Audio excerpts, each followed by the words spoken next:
I stood shivering in the bitter December cold, my breath forming fleeting clouds in the frosty air. Even with gloves, my hands were numb. I'd knocked once, then pressed the doorbell, hearing its faint chime echo inside. Through the window, I saw the warm glow of Christmas lights and heard muffled laughter, soft but unmistakable. My mother's silhouette briefly crossed the glass. The door creaked open. "You've got the wrong house," Mom said, her voice steady, her face expressionless. I stared, stunned. "Mom, what are you talking about?" I asked, my voice catching. "It's me." She didn't respond. The door closed, not slammed, just shut with a quiet finality. I stood frozen, not just from the cold, but from a deeper chill settling inside me. At first, I thought it was a cruel joke, a prank gone too far. Then I heard more laughter through the walls, the clink of glasses, the hum of a celebration I wasn't part of. I stepped back, turning toward the street. My phone vibrated. It was my brother, Ethan, calling. I answered, my voice tight. "Hello?" "Don't take it personally," he said, half irritated, half apologetic. "We couldn't let you in. It's complicated." "Complicated?" I whispered, my eyes stinging as I stared at the glowing windows. "What does that mean?" "Just don't make a scene," he said. I heard someone in the background, my father maybe, mutter, "He thinks throwing money around makes him one of us." Silence. A sharp, cutting silence. I hung up without another word. My breaths came quick, fogging the air with anger. I stood by my car, staring at the house I'd once saved. Last year, when Dad fell behind on the mortgage, I'd stepped in. I paid the bills, bought groceries, even covered Christmas gifts when Mom couldn't afford them. Now they acted like I didn't exist. I unlocked my phone, my hands steady. I opened my banking app. My finger paused briefly before I canceled the automatic rent payment. The emergency account I'd set up? Closed. The credit card I'd given Ethan for gas? Deactivated. Each tap felt like locking a door. I wasn't sad. I wasn't guilty. I felt sharp, clear, like the cold air around me. As I drove away, my phone buzzed relentlessly. Mom, Dad, Ethan, even my aunt. I didn't answer. By morning, I had 61 missed calls, and I felt nothing. I hadn't always been an outsider. For years, I was the one who fixed everything. When Dad lost his job 3 years ago, my paycheck kept the house afloat.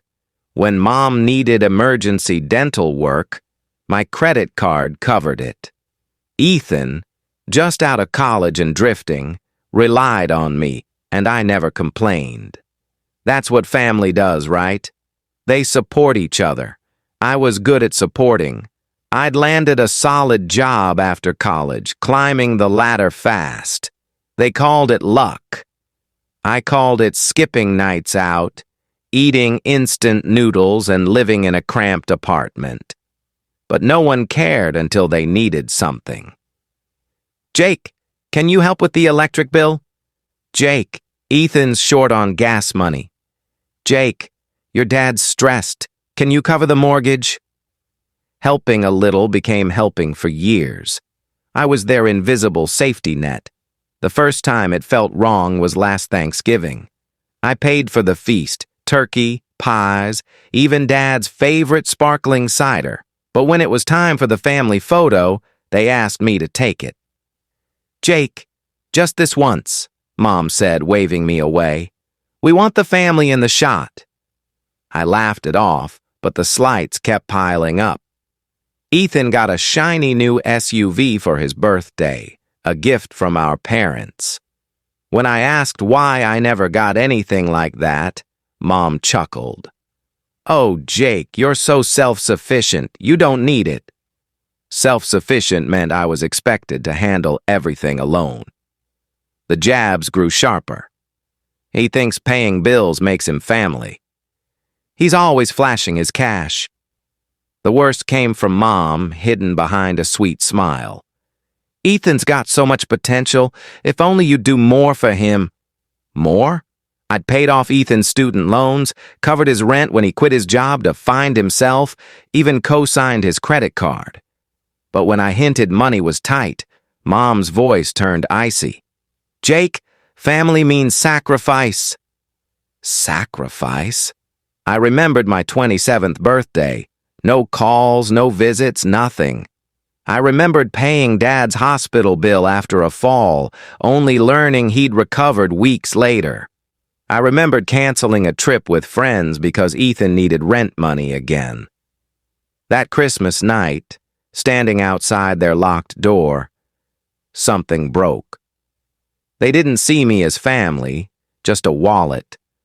I thought of the roof I'd paid to fix, the cash I'd slipped into Mom's purse, Ethan's birthday party I'd funded. I heard Mom's voice praising him. We're so proud of you. Proud of what? His ability to spend my money? I heard Ethan's voice again through the door.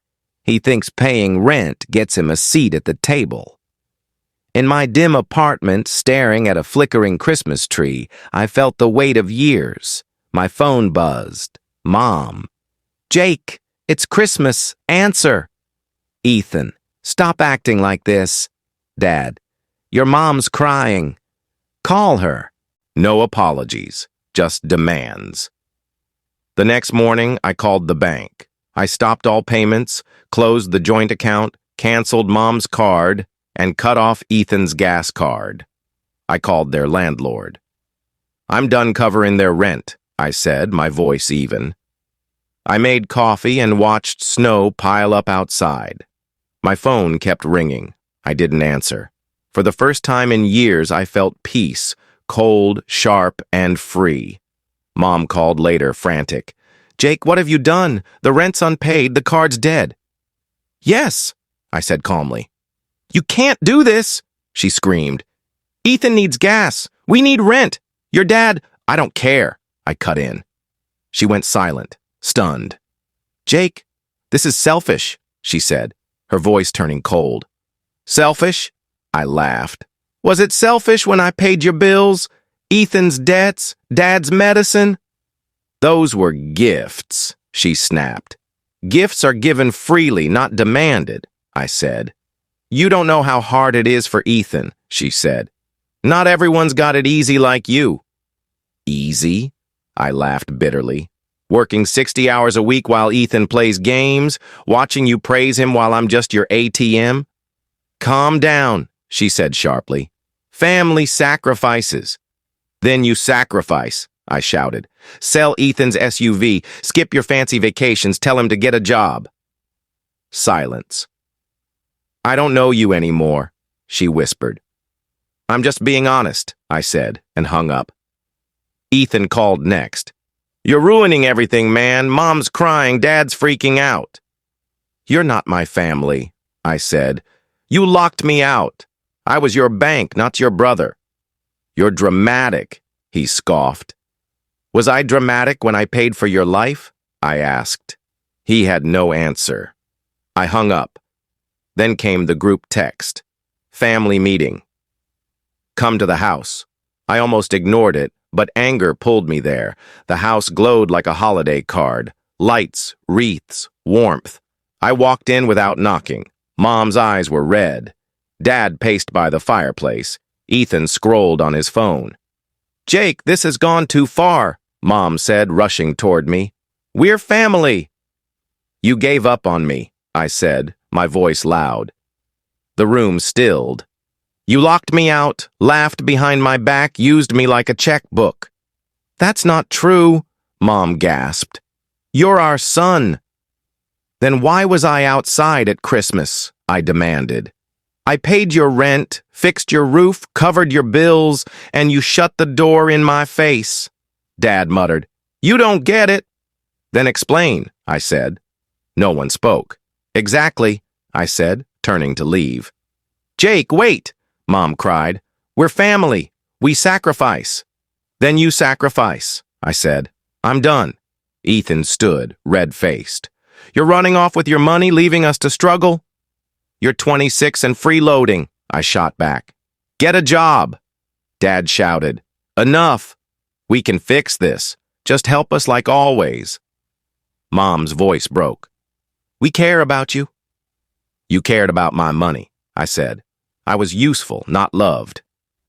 I walked out, the cold air sharp but freeing. My phone rang. I let it fade. Days later, they showed up at my apartment. Mom's face was swollen from crying. Dad stood rigid. We need to talk, Mom said, trying to push past. I blocked her. No, we don't. You've ruined us, Dad growled. No rent, no cards. What's wrong with you? You think I'm crazy for saying no? I asked. Mom sobbed. Your dad's health is worse. We're your parents. You shut me out, I said. I paid for everything, and you treated me like nothing. You're dramatic, Mom whispered. I pulled out my phone and played Ethan's voice from Christmas. He thinks paying rent makes him family. Mom paled. Dad looked away. Ethan stammered, I didn't mean it like that. You did, I said. You all did, Mom whispered. We love you. You loved what I gave, I said. Dad growled, You're spoiled, thinking you're better than us. I don't, I said. I just want respect. If I can't have that, I'll take peace. I shut the door as Mom reached out, her cries muffled. I made coffee, sat by the window, and watched snow fall. They knocked for 10 minutes. I didn't move. Weeks passed. My neighbor mentioned they'd lost the house. Your mom blames your dad. Ethan's working at a grocery store. I nodded and walked away. Later, I found an old photo album, smiling faces, old memories.